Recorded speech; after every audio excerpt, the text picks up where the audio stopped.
Se os Estados Unidos e a OTAN fizessem ameaças, né, de sanções contra você, você tentaria dialogar, conversar ou você ia peitar os dois? Pois é, dá uma olhada na foto desse avião publicado pela Bia Kicis. É sinal de que não deve se brincar com os Estados Unidos. Eu vou explicar para você o que está rolando. Outro ponto, a vida do Maduro não está nada fácil. A Maria Elvira Salazar volta a fazer pressão e críticas e entrou num bate-boca gigantesco. Inclusive, os Estados Unidos fizeram uma ameaça. E na ameaça dos Estados Unidos, eles estão dispostos a derrubar todo aquele governo ditatorial, de esquerda, que persegue e prende opositores. Você sabe algum aí para me citar? Se souber de algum, coloca no comentário. Mas não para por aí não. Também vamos falar sobre o Supremo Tribunal Federal aqui no Brasil. O Supremo Tribunal Federal está passando por momentos, digamos, difíceis em relação aos Estados Unidos e as pressões que o Donald Trump vem mandando para o Supremo Tribunal Federal. E aí o Supremo arregou. De certa forma, tentou sondar os Estados Unidos para bater um papo com o Trump, mas fracassou. O fracasso do STF da esquerda, segundo o Haddad, é culpa da extrema-direita. Inclusive, o STF também teve reuniões com o André Esteves, do BTG Pactual, e outros bancos também. Deu ruim. Tomou um não na cara, ou seja, os bancos deram um não na cara do Supremo Tribunal Federal. Até o Partido Novo entrou com ação lá no Supremo para que o sistema financeiro bancário do Brasil não seja afundado por causa de uma medida maluca do PT. Ele entrou com pedido no Supremo contra os ministros do Supremo para defender o sistema bancário do PT e do Supremo. E aí parece que vai dar ruim porque o sistema financeiro já está querendo rachar com o próprio Supremo, né? Bagunça isso, né? Mas eu vou te explicar com calma, fica tranquilo. Outra questão. No diálogo, o Trump colocou vamos dizer assim, um requisito para esse diálogo. Um dos requisitos para esse diálogo começa com B e termina com Sonaro, Bolsonaro, né? Ou seja, o governo brasileiro queria conversar com o Trump falou, a gente conversa, mas desde que o assunto tenha o Bolsonaro. E aí, a prisão domiciliar do Bolsonaro é um dos entraves, né, que prejudica e impede a negociação com os Estados Unidos. O Haddad, por sua vez, colocou a culpa na direita. Mas tem um monte de país que está conseguindo conversar com os Estados Unidos. Eu acho que é incompetência mesmo. Mas nós vamos falar sobre isso. Então, antes de mais nada, inscreva-se no canal, curta, compartilha, para você que busca um canal que vai trazer informação com qualidade, informação com seriedade para você, procura aqui, o botãozinho aí de inscrever-se, inscreva-se no canal, aqui você não tem risco de fake news, a gente trabalha sempre com informações mais fidedignas o possível, combinado?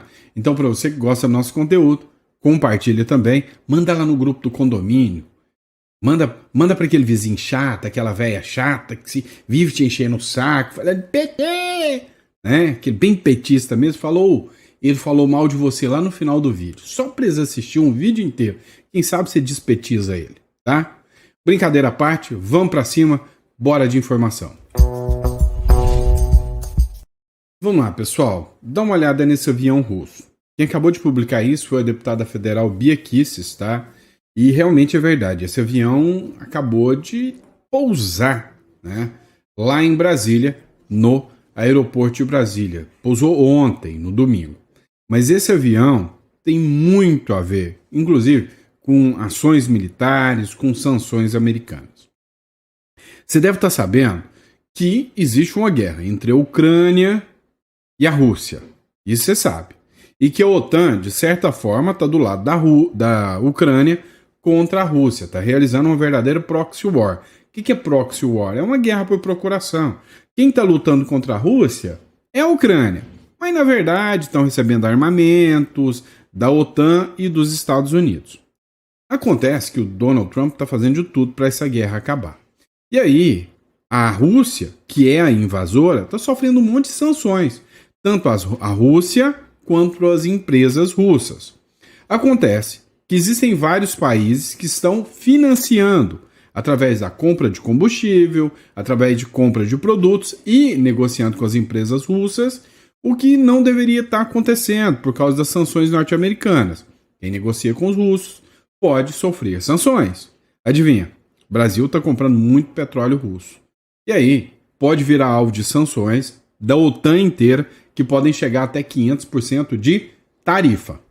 Agora, o grande problema desse negócio é este avião aqui. Não é só a compra de fertilizantes, não é só a compra de petróleo, é a abertura para empresas, inclusive aéreas, da Rússia também. Dá uma olhada nessa matéria do Doni Silva News, né, republicada pela deputada federal Bia Kicis. Pois é, e também quem publicou, né, acerca desse avião russo que pousou no Brasil foi o site de extrema esquerda, né, o Diário do Centro do Mundo. Avião sancionado pelos Estados Unidos chega a Brasília, vindo de Moscou. Publicação 11 de agosto. Um avião russo, Ilyushin IL-76, que está na lista de sanção dos Estados Unidos, pousou no Aeroporto Internacional de Brasília na manhã desse domingo. A aeronave de matrícula RA78765 partiu de Moscou e fez várias escalas antes de chegar à capital, incluindo paradas no Azerbaijão, Argélia, Guiné. A chegada gerou curiosidade, já que o motivo do voo permanece incerto. Ninguém sabe o porquê esse voo chegou aqui. E aí você quer saber o que é pior, que acendeu uma luz vermelha lá nos Estados Unidos, que está todo mundo querendo saber o que aconteceu? A ANAC, que é a Agência Nacional de Aviação, não registrou horários de voo comercial para o avião. Ou seja, meio que esse avião chegou em sigilo, né? E aí, ela é uma aeronave de versão conhecida como cargueiro, tá? Então, é uma aeronave cargueira. Então, não se sabe o que veio nessa aeronave, não se sabe o que tinha ali dentro. Ela pode ser utilizada tanto para fins militares quanto para fins civis e pertence à Aviacom Zitotrans, uma empresa que já enfrentou sanções por parte do governo dos Estados Unidos em 2023 devido ao transporte de cargas para a Venezuela. E aí, você acha que o Lula está cutucando a onça cavara curta ou não está, né? Então, apesar de tudo, né, que a gente está acompanhando, é um navio que pode ser utilizado para fins militares, foi flagrado em Brasília, é sancionado pelo Donald Trump e brotou no aeroporto aqui em Brasília, já foi sancionado por dar suporte e apoio à Venezuela, esta empresa. Será que o Trump vai dar uma olhada numa matéria dessa e pensar o quê, hein? Já que falamos em Venezuela, já que falamos em aliados, dá uma olhada nisso aqui. Movimento Colômbia, tá? O Maduro está na mira dos Estados Unidos. Os Estados Unidos já estão articulando e a qualquer momento eu posso ter o prazer, eu posso ser o felizardo de chegar aqui com a matéria para vocês e falar: caiu o preço do ovo, dona Maria. Não, caiu o Maduro, caiu sem vergonha, mequetrefe, do ditador que mata gente, que prende gente, que dá golpe em eleições. Eu posso a qualquer momento estar falando isso, porque os Estados Unidos já fizeram um anúncio que a qualquer momento pode acontecer uma operação militar contra o Maduro. E aí, os Estados Unidos colocaram uma sanção de 50 milhões de doletas, tá, pela cabeça do Maduro. E aí já tem um monte de gente que está querendo receber esse prêmiozinho gordo. E aí o Petro, presidente da Colômbia, guerrilheiro também, da mesma estirpe dessa turma toda lá do Foro de São Paulo. Pois é, foi lá defender o Maduro, dizendo que é um absurdo que os Estados Unidos estão fazendo e se solidarizar com o Maduro.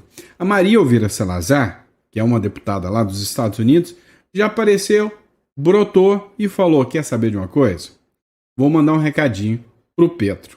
Ó, nós sabemos por que você está defendendo o Maduro, disse a congressista dos Estados Unidos, Maria Elvira Salazar.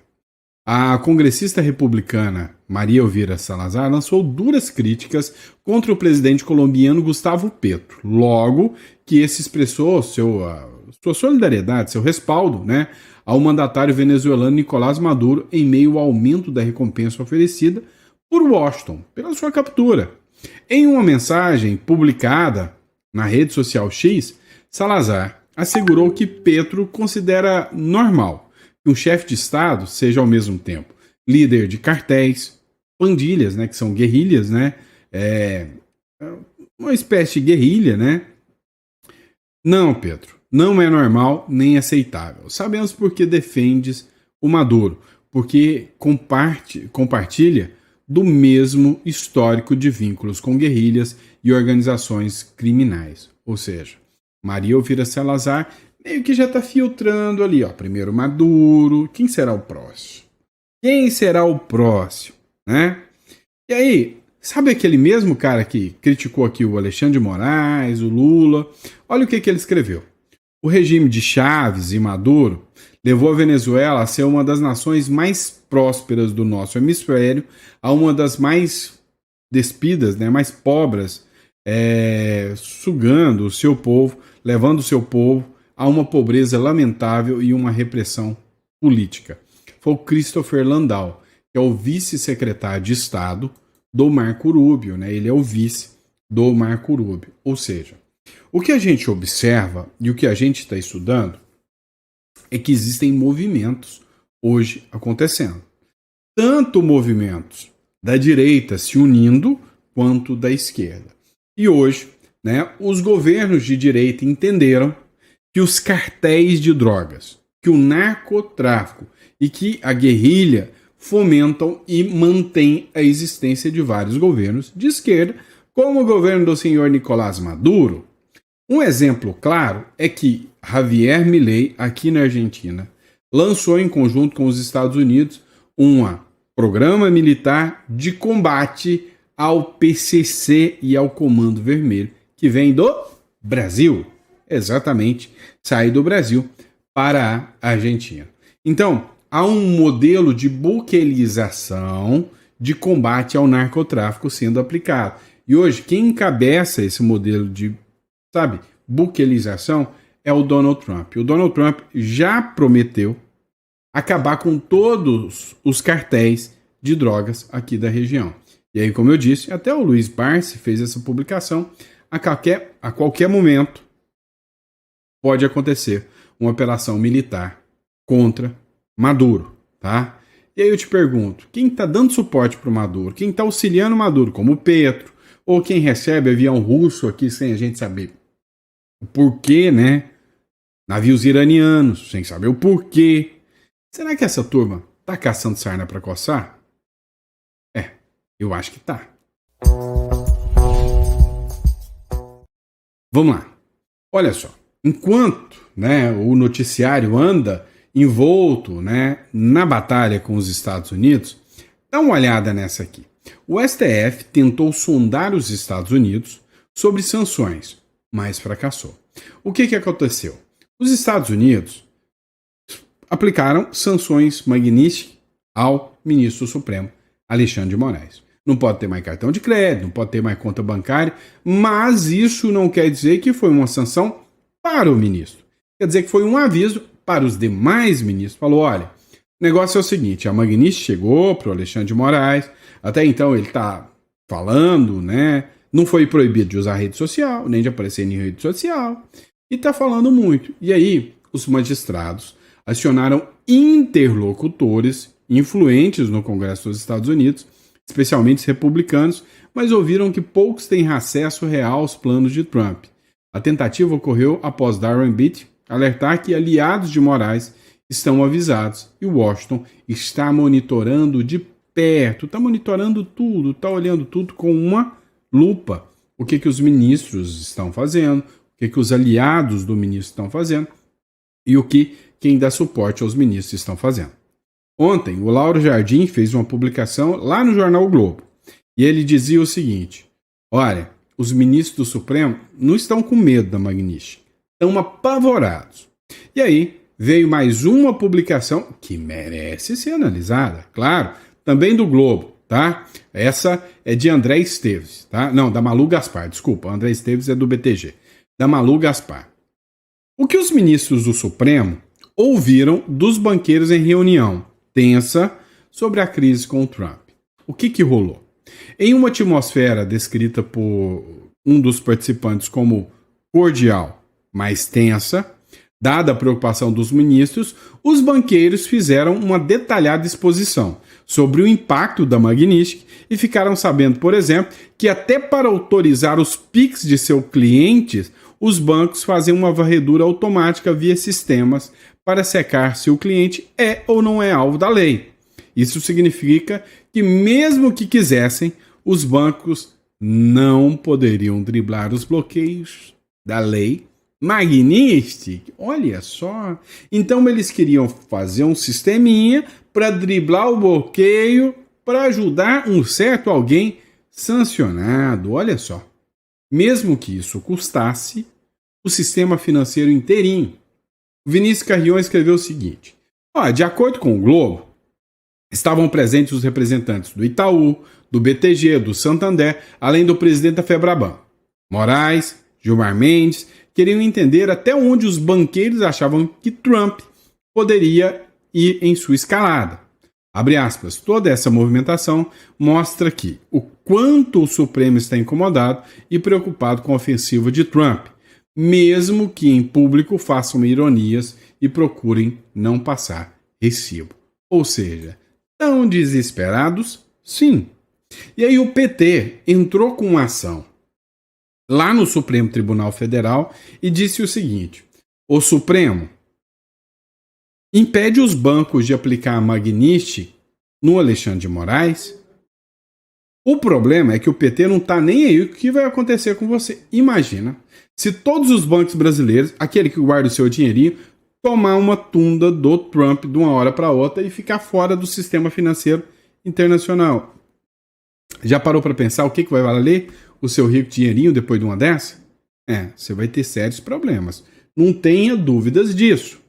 E aí, o Partido Novo acionou o Supremo Tribunal Federal contra o pedido do PT de impedir sanções ao Alexandre de Moraes. Literalmente, né, o presidente do Partido Novo, que é o Eduardo Ribeiro, ele entrou com ação no Supremo Tribunal Federal pedindo que a ação do PT, que busca impedir as instituições financeiras de aplicar sanções contra o ministro Alexandre de Moraes, não seja aceita. E aí, dois problemas surgem aqui, tá? Primeiro, vem cá, o PT entrou com ação a favor do ministro Alexandre de Moraes. Detalhe, só que aqui ele entrou a favor de um CPF. E aí, para tal, o Alexandre de Moraes tinha que dar autorização. Não pode um terceiro entrar com ação em favor do outro. Terceiro? Não tem jeito. Não, quem teria que entrar com ação falando, olha, não quero que a lei seja aplicada contra mim, era o próprio Moraes. Não pode ser o PT em nome do Moraes. Já viola toda a base do direito aí. É uma ação burra. É uma ação burra, sem conhecimento nenhum de direito. Começa aí. Esse é o primeiro ponto. O segundo ponto são os efeitos catastróficos se o STF dá uma decisão como essa. Se o Supremo dá uma decisão como essa, todo o sistema financeiro brasileiro pode entrar em colapso se saírem do sistema SWIFT. O que é o sistema SWIFT? É o sistema de negociação via bancos. Até aí tá ok? Tá tudo bem? Beleza. Então o que acontece? Ele pediu para não aplicar. E aí vem a cereja do bolo. Se, e somente se, essa ação cai na mão de algum ministro ou de uma turma, e o ministro fala, não, sua ação está errada, Eduardo Ribeiro, do Partido Novo. Eu vou rejeitar e vou proteger o Moraes. Parabéns, encontramos mais um, né, apto a levar a lei Magnitsky. Agora, se ele fala, não, eu vou rejeitar, eu vou aceitar a ação do Ribeiro e vou permitir que os bancos sancionem Moraes. O Moraes pode ter se lascado nessa, E aí, né, o ministro que deu essa decisão se sai bem nessa e pode ganhar um votinho de confiança dos americanos. Mas enfim, tanto o governo brasileiro quanto os ministros do STF já estão começando a sentir o baque, já viram que não deu resultado e estão querendo conversar com o Trump. Mas tem uma condição que começa com Bo e termina com Sonaro. A gente vai falar sobre isso no próximo bloco. Pois é, dá uma olhadinha nisso. Matéria do Goiás 246, né? O Trump põe Bolsonaro como condição para diálogo e cria impasse nas negociações. Olha isso. O governo brasileiro, sob liderança de Luiz Inácio Lula da Silva, enfrenta um impasse nas negociações com os Estados Unidos. Há um crescente pessimismo em Brasília, pois o presidente americano Donald Trump tem ignorado os pedidos de diálogo. A avaliação do governo Lula é que Trump só aceitará conversar se a situação do ex-presidente Jair Bolsonaro for incluída nas negociações. Meu amigo, a situação não está nada fácil para Lula, né? Segundo o R7, a prisão domiciliar do Bolsonaro também está sendo um entrave que prejudica as negociações entre Brasil e Estados Unidos. Então, vários especialistas, inclusive especialistas da área jurídica quanto da área econômica, já disseram isso. Segundo a especialista em direito empresarial Anderson Balão, advocacia, Naila Aguardo Ribeiro Franco, negociações diplomáticas e comerciais em TEV devem seguir critérios técnicos e econômicos. E aí não tem aqui, né? Abre aspas. No entanto, a prática de fatores pessoais e contextos políticos podem influenciar o ritmo ou a prioridade atribuída a determinadas pautas. O mais importante é que ambos os países mantenham canais institucionais de diálogos capazes de preservar as relações comerciais independentes de circunstâncias momentâneas. É o que afirmou aqui, né, a turma de juristas que avaliou isso aqui. E enquanto isso, o Lula sabe que a pressão está acontecendo, sabe que o julgamento do Bolsonaro interfere, e aí, em vez de distensionar, estica ainda mais a corda. A Polícia Federal abriu um novo inquérito contra o Bolsonaro agora por fake news. Segundo eles, o Bolsonaro espalhou dentro de um grupo de WhatsApp uma informação que diz que o Lula era ligado, né, à morte de pessoas LGBTQIA+, né? Segundo a informação que foi divulgada, o Bolsonaro teria sido responsável por publicar uma matéria que dizia que o Lula tinha um sistema de matança, né, atribuía, né, ao Lula o apoio a um sistema de matança contra pessoas LGBTQIA+, sobre o regime da Síria do Bashar al-Assad. E a gente sabe muito bem que o Lula e o Bashar al-Assad eram muito amigos. Muito amigos. O detalhe é que o processo foi aberto. Ninguém viu a publicação para saber se realmente o Bolsonaro falou alguma coisa no sentido ou não. Tá? Então, tensionaram ainda mais a corda, esticaram mais a corda para buscar mais uma punição contra o Bolsonaro. E aí, o que o Haddad fala sobre tudo isso? Espera aí que no próximo bloco eu vou te mostrar. Segundo o Estadão, o Haddad já sabe o porquê que os Estados Unidos não querem conversar com ele. Ele só pensa naquilo, na extrema direita. Pois é, o Haddad diz que reunião com o secretário dos Estados Unidos foi cancelada e atribuiu isso a forças da extrema direita. O ministro disse que tinha uma reunião para dia 11, hoje, mas essa reunião foi cancelada. E segundo o ministro, não há boa vontade por parte do governo americano em negociar com o Brasil. Na avaliação do Haddad, a reunião foi desmarcada devido à força da extrema-direita. Abre aspas. Não há como não ligar o cancelamento da entrevista de Eduardo Bolsonaro ao Financial Times, diz Haddad. Ou seja, o Eduardo Bolsonaro participou de uma entrevista no The Financial Times, onde ele criticou muito o Brasil. O Eduardo Bolsonaro foi chamado para uma reunião às pressas, no sábado, com o governo norte-americano, e hoje o encarregado aqui dos Estados Unidos no Brasil falou, não quero conversar com o Haddad. Mas aí, se fosse só por causa da extrema-direita, olha essa matéria da Rádio Centro Equador, tá?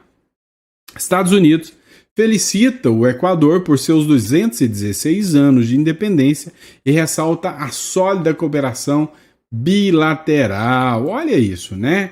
Bem que podia ter um Brasil que tem uma sólida relação bilateral com os Estados Unidos, né? Em nome dos Estados Unidos da América, em nome dos Estados Unidos da América, expresso minhas mais sinceras felicitações ao povo da República do Equador, ao celebrar 216 anos, né, de aniversário da sua independência, ou seja, mandou aqui cartinha para o Equador. O Lula deve estar chorando, não recebe cartinha, tadinho, não recebe não. Mas vamos lá. O Lula está tensionando ainda mais. Você quer saber mesmo por que o Lula não consegue conversar com o Trump? O El País América está dando corda para o Lula e o Lula está se achando. Olha só o próximo bloco. Vê isso aqui. O Lula e a Justiça do Brasil existem firmes ao castigo de aranceles, como que fala? Tarifas, das tarifas de Trump. Quando o presidente estadunidense Donald Trump decidiu dinamitar o sistema de livre comércio vigente desde o fim da Segunda Guerra Mundial, a reação foi uma espécie de salve-se quem puder, né?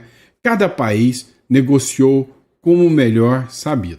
Porém, esse cenário de ameaças trumpistas e esses sinistros contatos bilaterais e prazos mudou. Brasil é uma exceção, por vários motivos. Estados Unidos há imposto um gravame mais alto, 50%, como depois a Índia. E o presidente Trump deixou claro que aqui as tarifas são um mero instrumento de pressão para que a justiça brasileira enterre o processo por golpismo contra o ex-presidente ultradireitista de Jair Bolsonaro. Você já vê que o País América é um belo do esquerdista, né? Cara, pra mim falou extrema-direita, ultradireita, neocolonialismo, neoliberalismo, colonialista. Pra mim isso não passa de um mequetrefe de esquerda, tá? Então, tem gente ainda dando corda pro Lula se enforcar e enforcar o povo brasileiro junto. Mas até a Globo já tá caindo na real, olha só. A Globo chamou um especialista e o especialista... O professor falou a falta de estratégia do Brasil. Não usou nem Embraer, não usou nada. O Brasil não tem estratégia nenhuma. É um bando de perdido. Dá uma olhada. O Brasil também não teve uma estratégia. Por exemplo, a Embraer foi lá e negociou com os Estados Unidos que ficasse com apenas 10% de tarifas e agora está negociando passar a linha de montagem do KC-390, que é um avião de ponta que a Embraer produz, um avião militar, para os Estados Unidos. Isso geraria 2 mil empregos. Esse tipo de ação, a Embraer está certa em procurar seu interesse próprio, mas esse tipo de ação geralmente é utilizado pela nação, pelo Brasil. O Brasil poderia chegar para a Embraer e dizer, olha, a gente precisa que vocês nos ajudem nessa negociação, vocês são estratégicos para nós e para os Estados Unidos, nos ajudem a negociar, vocês são um trunfo para nós. O Brasil não usou essa carta porque o Brasil não tem, nesse momento, uma estratégia de negociação, Marina. Cara, o Brasil não tem estratégia de negociação, não tem plano de governo, não tem nada. Vou até te falar mais, né? Do jeito que a economia está indo, seria normal você pensar, sabe, mas por que o dólar ainda não está R$7?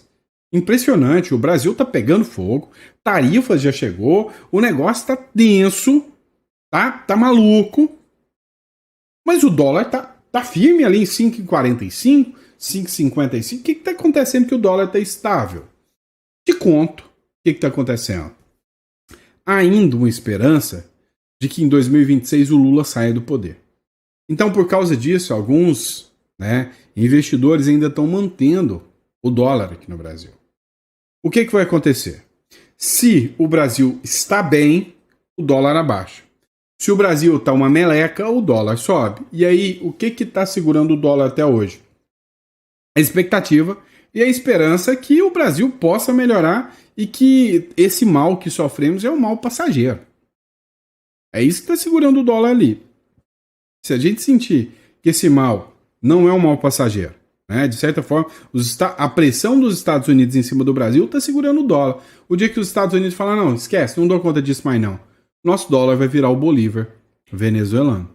E aí, olha só para dar exemplo para vocês. Outra matéria da Globo News, descascando a economia do governo Lula.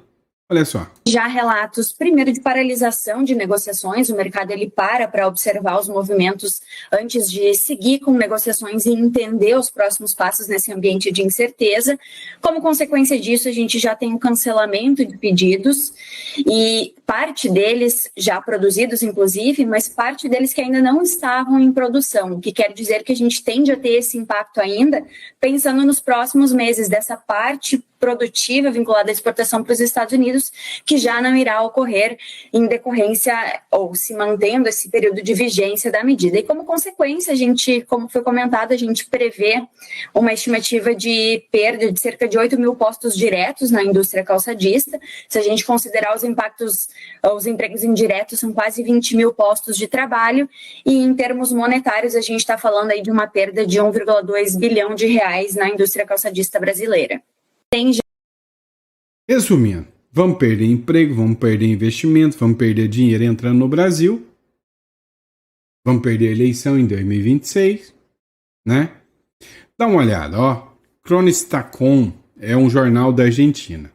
A Argentina volta a pisar forte na região e consolida sua liderança em 2025. Dá uma olhada. A Venezuela, ó, isso aqui são dados que são considerados mentirosos pelo país da Venezuela. 2%. A Colômbia cresce menos que a Venezuela, 1,5%. O Equador, 1,5%. O Peru vai bem, 3,5%, né? 3,1%. A Bolívia, 1,5%. Vai mal também. O Chile, cara, é uma potência econômica que vai até bem, 2%. Uruguai, lembra que eu te falo, o Uruguai não tá mal, 3,5%. O Paraguai está despontando. Paraguai, 3,8%. O Brasil, 2,1%. E a Argentina? A Argentina é o milagre econômico de Brasil, de América do Sul, ou seja, a Argentina, 5% se comparado aqui. A República das Bananas. Dá uma olhada aqui, né? A República das Bananas, 2,1%. Argentina, 5%. É lógico que a esquerda é melhor do que a direita, né? Olha só, a Argentina de Milei pode ser o milagre econômico dos anos 2020, diz Niall Ferguson. Vai entrar pro... Quem me acompanha há muito tempo, o que eu falei? O Milei vai entrar para os livros de história, né? É a nova Thatcher.